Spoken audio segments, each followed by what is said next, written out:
number 1, who speaks for the Universal Father. This spirit presides over the first superuniverse, and, while unfailingly exhibiting the divine nature of a primary personalization of the Infinite Spirit, seems more especially to resemble the Universal Father in character. He is always in personal liaison with the 7 reflective spirits at the headquarters of the first superuniverse. Master Spirit number 2. This spirit adequately portrays the matchless nature and charming character of the Eternal Son, the firstborn of all creation. He is always in close association with all orders of the sons of God, whenever they may happen to be in the residential universe as individuals or in joyous conclave. In all the assemblies of the 7 Master Spirits, he always speaks for and in behalf of the Eternal Son. This spirit directs the destinies of superuniverse number 2, and rules this vast domain much as would the Eternal Son. He is always in liaison with the 7 reflective spirits situated at the capital of the second superuniverse. Master Spirit number 3. This spirit personality especially resembles the Infinite Spirit, and he directs the movements and work of many of the high personalities of the Infinite Spirit. He presides over their assemblies and is closely associated with all personalities who take exclusive origin in the third source and center.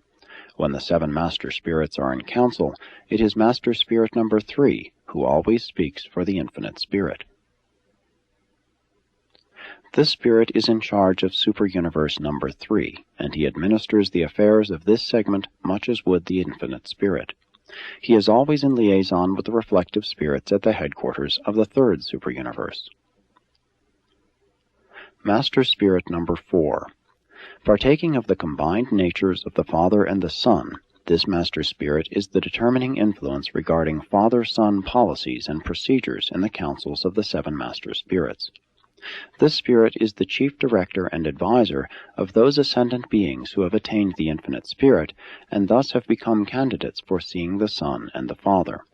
He fosters that enormous group of personalities taking origin in the Father and the Son.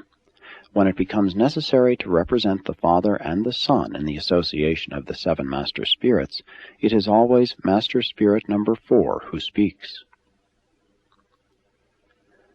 This spirit fosters the 4th segment of the Grand Universe in accordance with his peculiar association of the attributes of the Universal Father and the Eternal Son. He is always in personal liaison with the reflective spirits of the headquarters of the 4th superuniverse. Master Spirit number 5. This divine personality, who exquisitely blends the character of the Universal Father and the Infinite Spirit, is the advisor of that enormous group of beings known as the Power Directors, Power Centers, and Physical Controllers.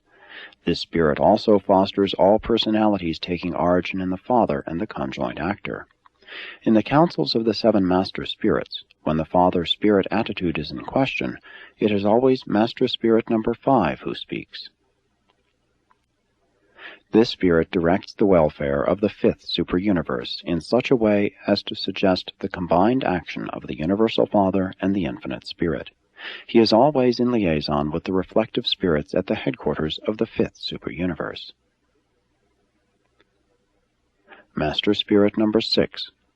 This divine being seems to portray the combined character of the Eternal Son and the Infinite Spirit. Whenever the creatures jointly created by the Son and the Spirit foregather in the central universe, it is this Master Spirit who is their advisor, and whenever in the councils of the 7 Master Spirits it becomes necessary to speak conjointly for the Eternal Son and the Infinite Spirit, it is Master Spirit number 6 who responds. This spirit directs the affairs of the 6th superuniverse, much as would the Eternal Son and the Infinite Spirit. He is always in liaison with the reflective spirits at the headquarters of the 6th superuniverse. Master Spirit number 7.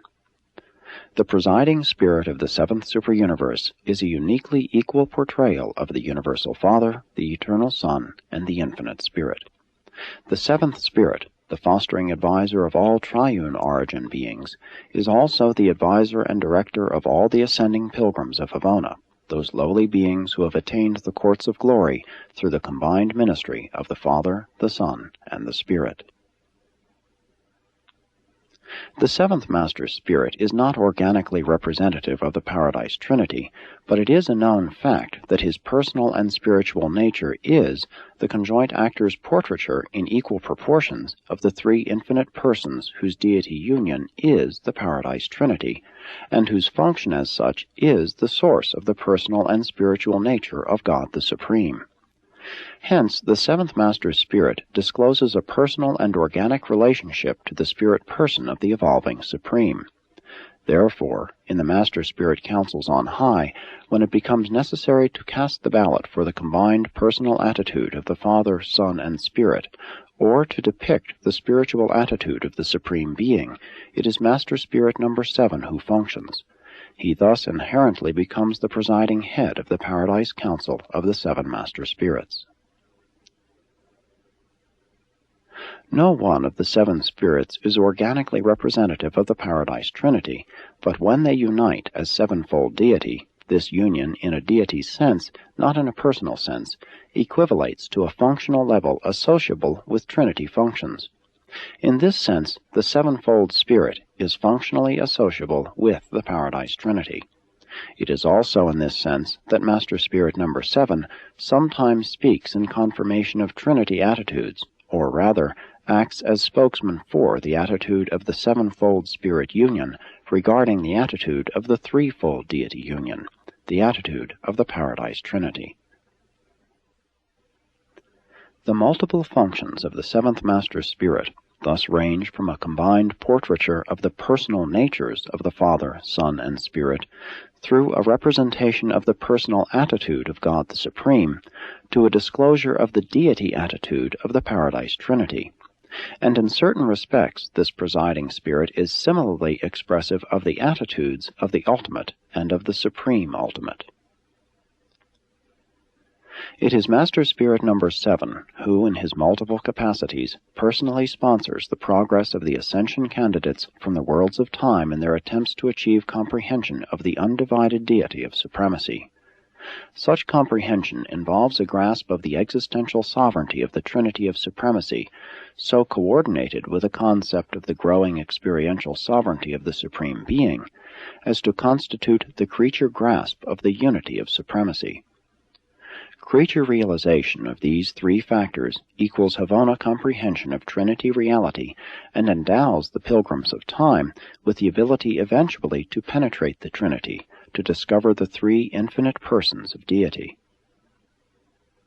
The inability of the Havana pilgrims fully to find God the Supreme is compensated by the seventh Master Spirit, whose triune nature in such a peculiar manner is revelatory of the spirit person of the Supreme.